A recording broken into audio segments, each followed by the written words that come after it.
Good morning, ladies and gentlemen. As a retail industry professional who has observed this sector over the last 2 decades, I have witnessed firsthand the transformation that it is undergoing. Today, we are at a fascinating point in its evolution, and I would like to share my thoughts, which I have gained over the last 2 decades in this industry. Yep. Who is changing the slides? Pointer? Change it, na?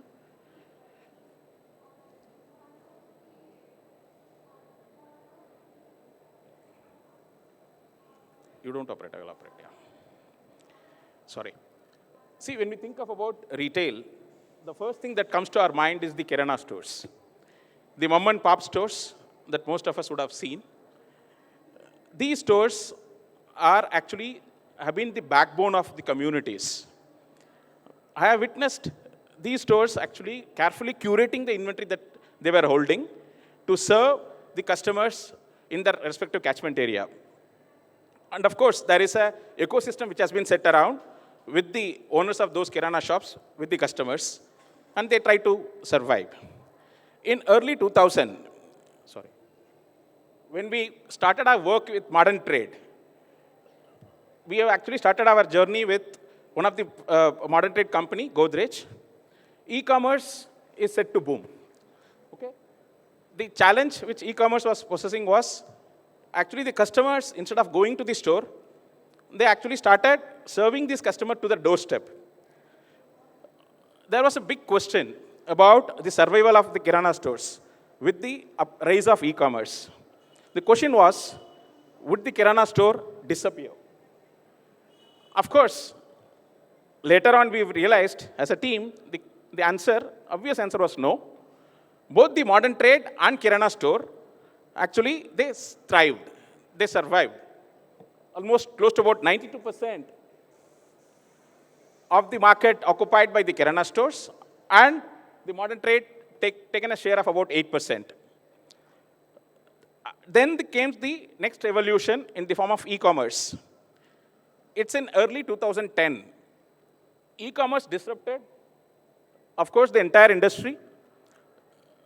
There was again the same threat, whether this will disturb the existence of Kirana store and as well as the modern trade. The comfort that you get in e-commerce, as we all know, it is delivering it to your doorstep. Again, if you look at later on, all the three ecosystems coexisted.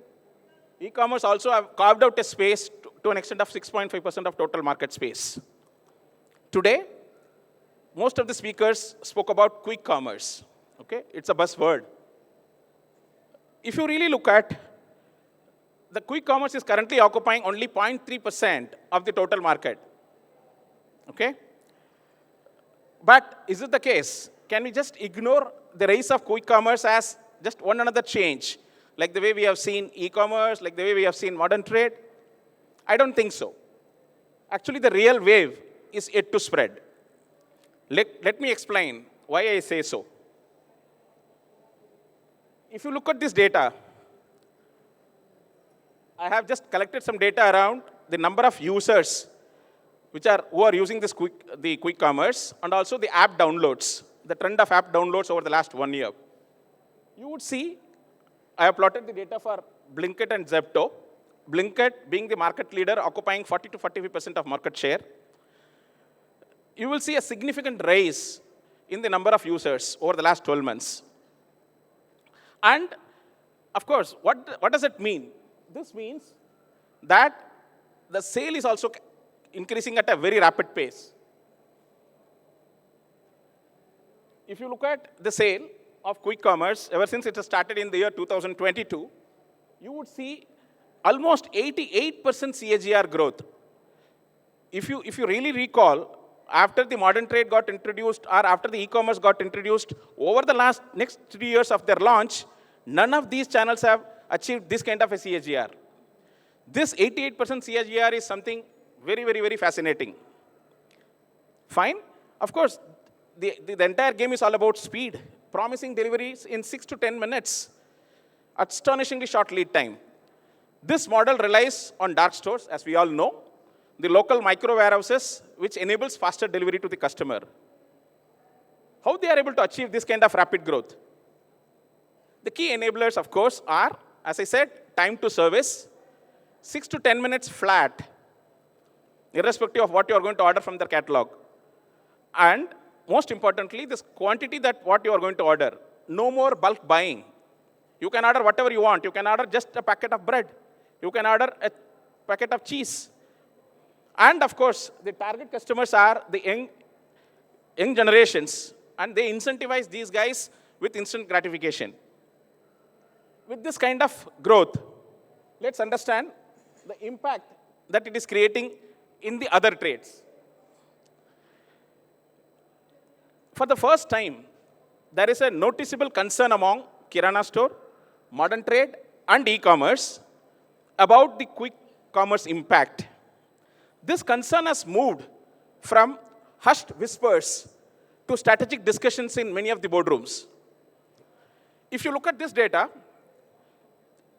I would like to show one data of the flamboyant boy of Indian modern trade. This company is steadily growing on an average about 35% over the last 10 years, barring the COVID time.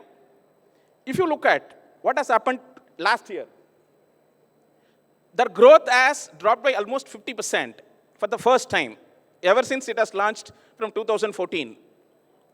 Okay?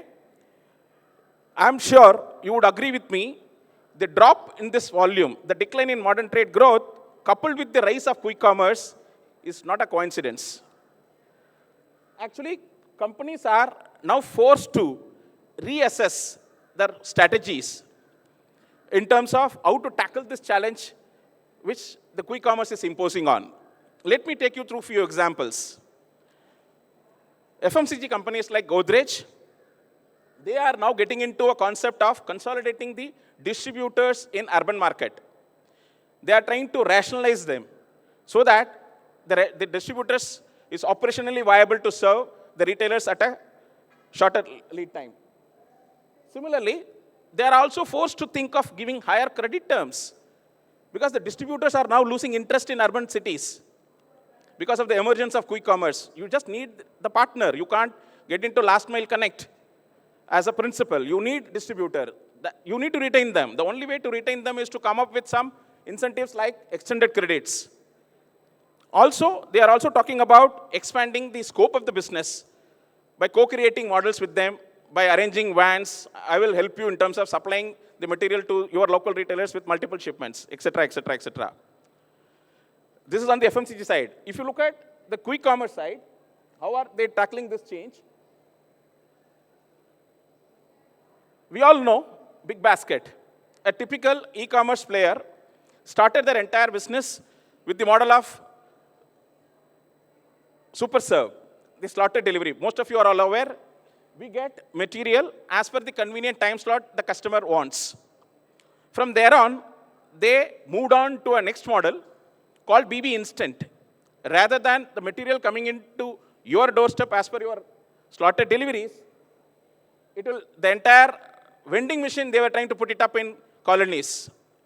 So that you just come down from your home, take lift, go down, buy whatever you want. That is also not there. The story is not there. Then again, they've gone in for another transformation, BB Now. Most of you are aware that BB Now is the quick commerce arm of Big Basket. Mr. Hari Menon recently reported an interesting fact. If you see, BB Super Serve e-commerce wing is operating in 300 cities across India. Whereas BB Now, which is started recently, is just started their operations only in 30 cities. The interesting fact to note, 50% of sale of total BB sale is coming from BB Now. Just within 2 years of existence, 2 years of starting, 50% of the total company sale is coming from BB Now. Only operating in 30 cities. Whereas the remaining 50% of the sale is coming from 300 cities. This is the quantum of growth that we are talking about in terms of quick commerce. One more example I would like to share. Mr. Narayan, in one of his analyst call, he was asked one interesting question by Blinkit. Why Nestle takes 2 days to serve Blinkit while they can serve the customers in 8 to 10 minutes? This is the call by Blinkit to Mr. Narayan of Nestle. Very thought-provoking question indeed. So, what's the way forward? How to survive? If you really see these channels, you take modern trade or you take quick e-commerce, you won't be able to win the battle of time with quick commerce. Time to service is the key. You won't be able to win the battle. The only way that you will be able to survive and be relevant into this business by doing two things. You need to identify, as a retail channel, you need to identify the product which you should not be selling going forward. Those products which are being offered under the basket of quick commerce are those products which you need to get rid of. And there are certain product families which exist which requires a touch and feel from the customer, and customers are willing to wait. This means, as a retail channel, you need to constantly think about refreshing your range. No one can take a position that I sell only these categories of product in my store. Those days have gone. People have to constantly evaluate. People have to constantly cope up. Please also keep one thing in mind. As we speak, quick commerce is also expanding categories. Now they are getting into services of print. If you need print, just upload the document, you will get it in 5 minutes. Now there is a latest bus which is running around. If you need to test drive a car, book a slot in quick commerce, you will get the car, Skoda car, in 10 minutes at your doorstep for test drive. In 10 minutes, Skoda car. So the category expansion is also happening on the other side. So the only way to survive is to constant revamping of the category that you are selling. I just wanted to, and as I said, get rid of those categories where the runner ones, the grocery ones, for sure, which you won't be able to win the battle from quick commerce, and get into categories where still touch and feel is required. I just wanted to share one of our implementation success story. Landmark, the bookstore. Most of you would aware that it's part of Trent by then.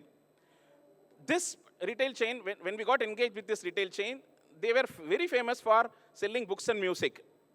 It is known to be a store where you get any kind of book. They're proud to say, you come to my store, it's not a store, it's a library. You come, you get any book you want, you will get it. Therefore, books and music of the total sale constitutes about 65% at that point in time. And they had a SKU range of close to 120,000 SKUs of books. 120,000. Right? Of course, when the Amazon and Flipkart started with the ebook concept, this is the industry which got hit first. And there is a huge challenge in terms of inventory turns, and book is losing its relevance as a category.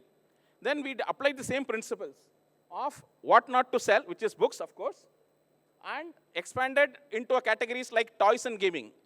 Those days, toys and gaming was catching up at that point in time. We revamped the entire store, which includes modifying the planograms, modifying the fixtures to accommodate the new categories, and created customer experience, customer comfort, gaming consoles.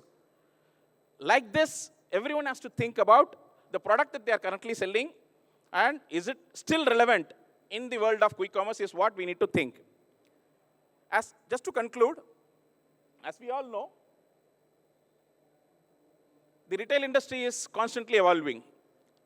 As I said, from Kirana to modern trade to e-commerce, e-commerce to quick commerce.